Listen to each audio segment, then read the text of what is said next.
नमस्कार, मी योगेश सिविक मिररमध्ये आपलं स्वागत करतो। पुण्यातील कल्याणीनगर पोर्शे अपघात प्रकरणात मोठी अपडेट समोर आली आहे। अपघात झालेल्या पोर्शे कारमध्ये कोणताही तांत्रिक बिघाड झाला नव्हता अशी माहिती समोर आली आहे। पोर्शे कंपनीने काही दिवसांपूर्वीच कारची तपासणी केली होती। या तपासणीचा अहवाल समोर आला असून कंपनीने हा अहवाल पुणे पोलिसांकडे सुपूर्द केला आहे। कारमध्ये तांत्रिक बिघाड असल्याची तक्रार अल्पवयीन मुलाच्या कुटुंबियांनी केली होती। ओडिशाहून आलेला 2,20,00,000चा सुमारे 883 किलो गांजा जप्त करण्यात आला आहे। पुणे सीमा शुल्क विभागाने ही कारवाई केली। या प्रकरणी एका व्यक्तीला अटक करण्यात आली आहे। आयशर ट्रकमधून गांजाची वाहतूक होत होती। गांजाचा वास येऊ नये म्हणून कोंबड्यांची विष्ठा असलेल्या पोत्यांमधून ही वाहतूक केली जात होती अशी माहिती सीमा शुल्क विभागाचे आयुक्त यशोधन वनगे यांनी दिली। ऑर्गॅनिक मॅन्युअर होतं। ऑर्गॅनिक मॅन्युअर म्हणजे पोल्ट्रीचं रिमेन असतं ना, पोल्ट्रीमध्ये पक्ष्यांची जी लीद असते, त्याला नाही लीद असते, कीड असते, त्याचं ते शेतात टाकण्यासाठी वापरतात। ज्या कोंबड्या असतात ते कोंबड्यांची शीट असते, लीद हे असते, विष्ठा असते, ती फर्टिलायझर म्हणून वापरतात। पण त्याला वासही उग्र असतो, त्यामुळे तो गांजाचा वास मारला जातो। म्हणून जनरली कुठल्याही कन्साइनमेंट जेव्हा आणतात गांजाच्या वगैरे, त्यावेळी त्या कन्साइनमेंटमध्ये कुठला तरी स्ट्रॉंग वास असलेली कन्साइनमेंट कवर कन्साइनमेंट आणतात। की जसं मिरच्या आहेत, मिरची असेल तर मिरचीचा वास गांजाच्या वासाला मारतो। हे साधारणतः मोडस ऑपरेंट आहे। आता तुम्ही जर काय माझ्याकडे फोटो आहेत, मी तुम्हाला फोटो एमडीच्या दिशेने चालू आहे। एमडीचं काय झालं, एमडीचं मॅन्युफॅक्चरिंगसाठी जे रॉ मटेरियल लागतं आणि मॅन्युफॅक्चरिंग जी प्रोसेस आहे ती बऱ्याच लोकांना आजकाल यायला लागले आणि त्यासाठी लागणारी इक्विपमेंट काय खूप जास्ती रॉकेट टेक्नॉलॉजी नाही आहेत। त्यामुळे ते मॅन्युफॅक्चरिंग कुठल्याही बंद झालेल्या केमिकल युनिटमध्ये किंवा अशा ठिकाणी कुठेही चालण्याची हे असते, शक्यता असते। आणि तशाच टाईपची युनिट्स जे सापडलेले आहेत इन्व्हेस्टिगेशनमध्ये ते अशाच प्रकारची आहेत। त्या दृष्टीने आमचे ते सतत चालू असते, इट्स ऑन गोईंग त्याच्याबद्दलचं इंटेलिजन्स इन्फॉर्मेशन गॅदरिंग। कारण कन्झम्पशन बऱ्यापैकी आहे, कारण ते इझिली अवेलेबल आहे आता।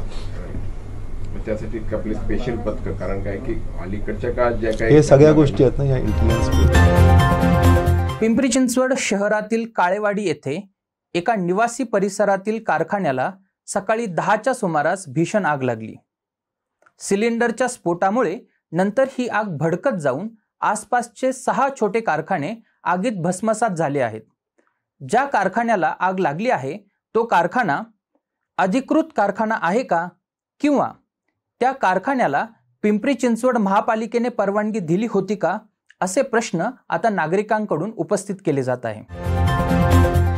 उद्या 4 जून रोजी होणाऱ्या मतमोजणीसाठी जिल्हा प्रशासन सज्ज असल्याची माहिती जिल्हाधिकारी तथा जिल्हा निवडणूक अधिकारी सुहास दिवसे यांनी दिली। जिल्हाधिकारी डॉक्टर सुहास दिवसे काय म्हणाले ते पाहूया। पुणे जिल्ह्यातील 4 लोकसभा मतदारसंघाच्या मतमोजणीचं काम उद्या सकाळी 8 वाजता सुरू होईल।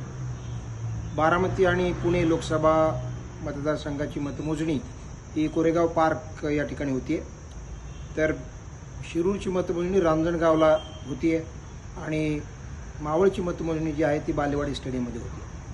त्यासाठी इलेक्शन कमिशनच्या गाईडलाईननुसार जो काही बंदोबस्त ठेवण्यात आलेला आहे त्याची पूर्तता झालेली आहे। आत्ता आपण ज्या स्ट्रॉंग रूममध्ये ईव्हीएम ज्या ठेवल्या होत्या, ज्या ठिकाणी मतदान झाल्यानंतरच्या ईव्हीएम जे स्टोअर आपण केले होते, त्याच्या बाबतीतही निवडणूक आयोगाच्या सूचनेनुसार 3 टियर सिक्युरिटीची सिस्टीम आपण ठेवलेली होती। त्याच्यामध्ये CAPF, SRPF आणि स्थानिक पोलीस यांच्या सहकार्यानं मतदानानंतर जवळजवळ आजपर्यंत आणि उद्या सकाळी त्याचं सील उघडलं जाईल ही सर्व व्यवस्था आपण चोख ठेवली होती। या सर्व बाबींचं चित्रीकरणही चालू होतं आणि ते पाहण्यासाठी उमेदवार किंवा उमेदवारांच्या प्रतिनिधींना पण उपलब्ध करून दिलेलं होतं। मतदान मोजणीच्या दरम्यान प्रत्येक उमेदवाराला मोजणीकरता मोजणी प्रतिनिधी नेमण्याची तरतूद आहे आणि आत्तापर्यंत आमच्याकडून जवळजवळ सर्वच पक्षाच्या उमेदवारांनी आणि इतर उमेदवारांनी देखील आपापले काउंटिंग एजंट नेमलेले आहेत। यासाठी प्रत्येक लोकसभा मतदारसंघामध्ये 2 काउंटिंगसाठी ऑब्झर्व्हर आलेले आहेत। अशा प्रकारे एकूण 8 इलेक्शन कमिशनचे ऑब्झर्व्हर हे जी काही पूर्णपणे मतमोजणी प्रक्रिया आहे त्याची पाहणी करण्यासाठी पुण्यात दाखल झालेले आहे। यासाठी आवश्यक जो काही कर्मचारी वर्ग आहे त्यांचं प्रशिक्षण आणि त्यांचं ऑनलाईन ट्रेनिंग, त्याचे डेमोज हे सर्व प्रशासनाने पूर्ण केलेलं आहे। इलेक्शन म्हणजे काउंटिंगच्या दिवशी आवश्यक असणारे सर्व IT इन्फ्रास्ट्रक्चर, सर्व शूटिंगच्या बाबतीमध्ये, व्हिडिओ शूटिंगच्या बाबतीमध्ये, CCTVच्या बाबतीमध्ये ज्या ज्या काही तरतुदी आहेत त्याचं तंतोतंत पालन करून आम्ही सर्व व्यवस्था त्या ठिकाणी केलेली आहे.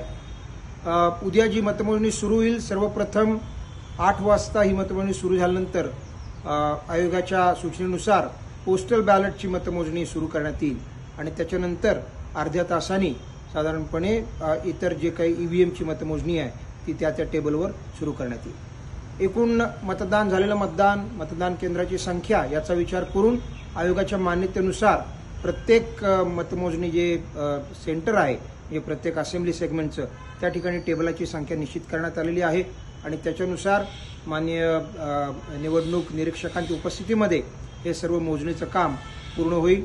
मागचा अनुभव लक्षात घेता साधारणपणे 3 ते 4च्या सुमारास पहिला निकाल बाहेर पडण्याची शक्यता आहे आणि अत्यंत चांगल्या निर्भय, निरपेक्ष आणि सुरेख वातावरणामध्ये आम्ही ही प्रक्रिया पूर्ण करू असा जिल्हा प्रशासनाला विश्वास आहे.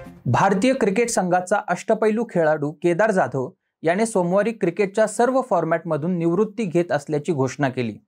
समाज माध्यमांवर एक पोस्ट करत त्यांनी ही माहिती दिली. केदार जाधवने 73 एकदिवसीय सामने आणि 9 आंतरराष्ट्रीय T20 सामन्यांमधून भारताचे प्रतिनिधित्व केले.